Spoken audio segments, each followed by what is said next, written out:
Yo les trashers, aujourd'hui on va s'attaquer à un jeu assez particulier. On va s'attaquer à Skyrim. Alors, pas la version du 11 novembre 2011 qui aura fait grand bruit et qui aura marqué tous les joueurs du monde entier, se plaçant comme le Elder Scrolls le plus vendu de toute la franchise, et je crois même de très loin par rapport à Oblivion. Non, nous on va s'attaquer à sa version remasterisée, The Elder Scrolls 5 Skyrim Special Edition. Alors qu'est-ce que propose cette version? Une meilleure gestion des lumières, une flore plus dense, des textures un peu plus détaillées, l'eau qui est refaite grosso modo. Alors je vous montrerai certainement le trailer parce qu'ils en parlent un peu plus dedans. Donc essentiellement des ajouts et des modifications graphiques. Est-ce que Skyrim Special Edition est un bon jeu? Oui, évidemment que c'est un bon jeu. Skyrim de base, c'est un excellent jeu et on ne va pas revenir là-dessus. C'est pas l'intérêt. Par contre, il y a des trucs qui vont pas. Il y a des trucs. Dans le principe même de proposer, si vous voulez, un Skyrim Special Edition, de base, ça n'allait pas. Peu importe en fait si vous voulez qu'il y ait vraiment, si vous voulez, quelques ajouts, et encore, il fallait peut-être plus d'ajouts. Mais c'est trop tôt. Je sais pas si vous voyez ce que je veux dire, il y a que 5 ans, vous allez me dire 5 ans c'est énorme entre deux jeux, mais la différence qu'il y a de génération entre par exemple, alors je parle de console, je tiens à le préciser, mais la différence de génération que vous avez entre la PlayStation 3 et la PlayStation 4 est pas oufissime. Alors vous allez me dire oui, mais si vous avez joué que à Skyrim sur PlayStation 3 ou Xbox 360, rejouer à Skyrim sur PS4, ouais, pourquoi pas. La différence elle est là. Par contre sur PC, ah non, sur PC ça passe pas. Sur PC ça passe pas parce que l'ancienne version vous pouviez la modder. Et les mods que vous aviez sur Skyrim sont parfois plus efficaces que les améliorations volumétriques qui ont été effectuées sur la Special Edition. Et ça déjà, moi ça m'embête.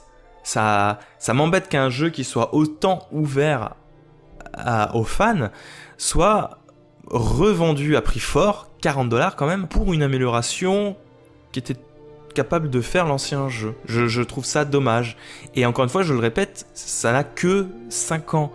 Ça n'est pas une génération humaine. Ressortir des versions HD de jeux PlayStation 2, ça avait du sens, dans le sens où il y avait déjà un fossé graphique entre la PS2 et la PS3. Alors je prends PS2, mais ça marche pour n'importe quel jeu, hein. C'est juste que c'est une habitude langagière, on va dire, grosso modo. Et ça avait du sens.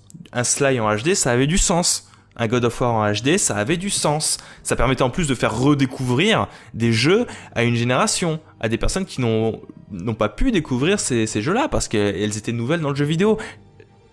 Là, Skyrim, je veux dire, en 5 ans, tout le monde a eu le temps de le torcher. Et je dis 5 ans, mais le jeu s'est tellement vendu sur la durée, si vous voulez, que... admettons, il y a quelqu'un qui a découvert le jeu il y a 3 ans, ça fait que 3 ans d'écart pour lui. C'est pas assez. Mais ça, c'est qu'un point, parce qu'il n'y a pas que ça. L'autre point qui me gêne un petit peu aussi, c'est l'achat. L'achat, 40€. 40€ pour un remaster. Vous vous rendez compte? C'est infâme. Alors oui, il est gratuit pour ceux qui ont le jeu, la Legendary Edition, c'est-à-dire le jeu de base avec tous les DLC. Ouais, c'est gratuit. Moi, je l'ai téléchargé comme ça d'ailleurs. Je l'ai téléchargé gratuitement. Mais après, je veux dire, moi, Skyrim, je l'ai torché. J'y ai joué 400 heures, j'étais très content, ça m'a fait plaisir, je prends du plaisir à rejouer à la Special Edition, mais je le retorcherai pas. Enfin, peut-être, un jour. Si jamais j'en ai l'envie, je vais le retorcher, oui, peut-être. Mais non, pas maintenant, c'est trop tôt. Il y a d'autres choses à faire. Je sais pas, peut-être dans un trip nostalgique, quand il y aura Elder Scrolls 6 qui va sortir, je le ressortirai, mais là pour le moment il n'y a aucune utilité à jouer à ce Special Edition. Non, vraiment, c'est un truc, il faut comprendre, c'est trop tôt et c'est pas assez beau en plus. Il n'y a pas, je veux dire, pour avoir joué à Skyrim sur PC, l'ancienne version, mais moi ça m'allait très bien. Et le jeu, je trouvais plutôt beau. Et j'avais des mods, etc. Et c'était très bien. Là, non. Et c'est pas tout. Il y a aussi ce problème-là, si vous voulez, que j'ai checké. Alors, c'est un problème mineur. Hein, je suis sûr qu'il y en a plein d'autres qui vont me dire que ouais, mais non, mais on s'en fout, etc. C'est que, en fait, si vous voulez, le jeu en sortant sur PlayStation 4 et Xbox One, va avoir une compatibilité avec les modes les modes. Voilà. Vous pouvez jouer avec des jeux modés sur PlayStation 4 et Xbox One, ce qui est plutôt bien. Mais encore une fois, est-ce que ça vaut le coup d'acheter un jeu si c'est pour jouer à du contenu créé par des fans? Ça peut valoir le coup de tenter l'expérience si vous n'avez connu que l'environnement console toute votre vie, mais je vais peut-être en faire grincer des dents certains, mais les mods, même si c'est très cool, ça reste très gadget. On s'en fout quoi. Je veux dire, c'est une cerise sur le gâteau. Et donc en parlant des mods, comme je vous le disais, ce qui m'a gêné moi, c'est que sur Steam, vous n'avez plus l'accès pas au hub de la communauté, mais au workshop. Il n'y a plus le workshop sur Steam. Alors, c'est pour ça que je veux dire, ça va peut-être faire sujet à controverse, parce que y a des gens qui vont me dire, oui, mais alors il y a Nexus. Je sais pas si vous connaissez la communauté Nexus. Nexus est toujours actif et a redéveloppé un logiciel pour permettre de faire les mods sur la spéciale édition et les rendre compatibles. Mais moi j'aimais bien le workshop parce que t'avais juste à cliquer et ça s'installait direct, c'était pris en compte. T'avais pas tout. Je pense à Sky 8 par exemple qui ne fonctionnait pas très bien et que t'étais obligé d'avoir un script à part pour pouvoir changer les menus notamment, parce que les menus sont toujours aussi infâmes d'une version à l'autre. Mais voilà, moi j'aimais bien ce côté très simple, ce côté j'ai juste à télécharger le truc directement avec Steam. Et ben ça y est plus. Alors maintenant vous pouvez le faire toujours directement dans le jeu en passant par Bethesda, le site bethesda.net. Vous pouvez retélécharger vos mods, ce qui fait que vous avez, si vous voulez, une interface commune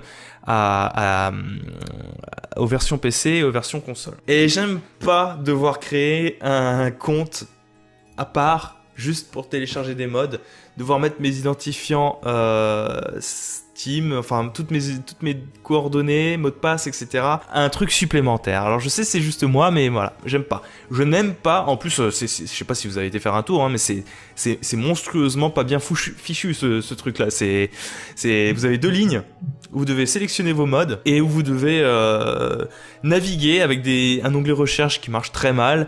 On sait pas ce que vous téléchargez, vous n'avez pas de liste de ce que vous êtes en train de télécharger et de liste de ce que vous avez installé. Non, c'est vraiment très mal foutu. Est-ce que je vous conseillerais d'acheter Skyrim Special Edition? Non, vraiment pas. Si vraiment vous voulez jouer à Skyrim et que vous n'avez jamais joué à Skyrim, là, maintenant, tout de suite, vous allez sur Amazon, vous achetez la Legendary Edition pour 10 balles. C'est tout. Ça coûte 10 €. Ne mettez pas 40 € là-dedans. Ça ne vaut pas le coup. Vraiment. Et je trouve ça triste. Alors on sait qu'ils font ça pour avoir de l'argent pour très certainement d'autres projets de grosse envergure. Donc on sait que Bethesda par exemple développe des projets au moins aussi gros qu'un Elder Scroll, plus le Elder Scroll 6 qui va sortir aussi un jour. On sait que ça sert à ça. Mais voilà, moi je trouve ça triste et je trouve que c'est trop tôt. Je ne vois pas l'intérêt de faire un jeu comme ça. Désolé Bethesda.